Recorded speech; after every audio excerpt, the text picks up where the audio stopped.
Je crois qu'il y a une lâcheté de notre part à commencer par les juifs francophones. Parfois, on répugne à parler d'Israël parce qu'on sait ce qu'on va prendre sur la figure dès qu'on prononce le mot d'Israël. Moi, ma famille paternelle est israélienne. Ils vivent là-bas. Les jeunes gens sont dans l'armée. Et à chaque fois que j'ai le malheur d'en parler, c'est le reproche de double allégeance ou de je ne sais pas quoi. Or, c'est juste l'histoire des familles.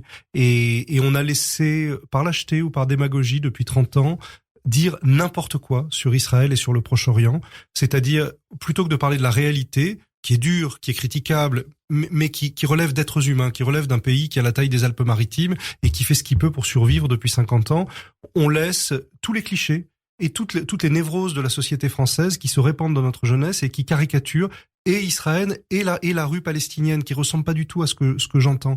Et c'est trop facile de la part d'universitaires ou de politiciens, à l'origine c'était d'extrême droite et maintenant c'est d'extrême gauche, qui surfent là-dessus.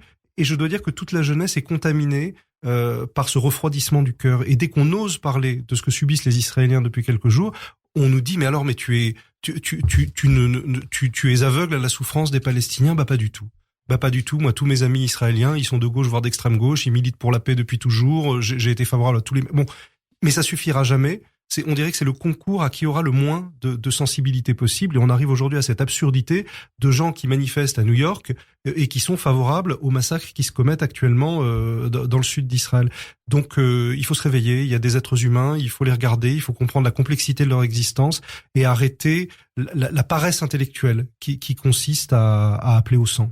Bien sûr. Et aujourd'hui, il y a des otages et c'est l'horreur, on peut le dire, et la situation est très différente de tout ce qu'on a vécu jusque-là. Ça ressemble à deux choses.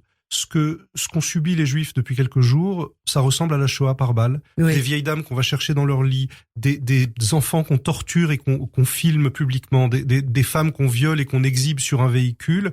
Ça, c'est l'Europe de l'Est. Et ça ressemble aussi, malheureusement, à la guerre du Kippour et au moment où ces kibbutzim qui étaient en Israël étaient avec des gens qui étaient en short, qui étaient quasiment pas armés, qui avaient un fusil pour 3 personnes, étaient attaqués par des masses qui voulaient juste tuer et rien d'autre.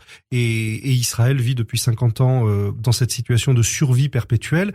Et comme Israël est une démocratie, évidemment que cette tension et ce risque permanent a pu amener à des votes d'extrême droite, a pu amener à des politiques restrictives.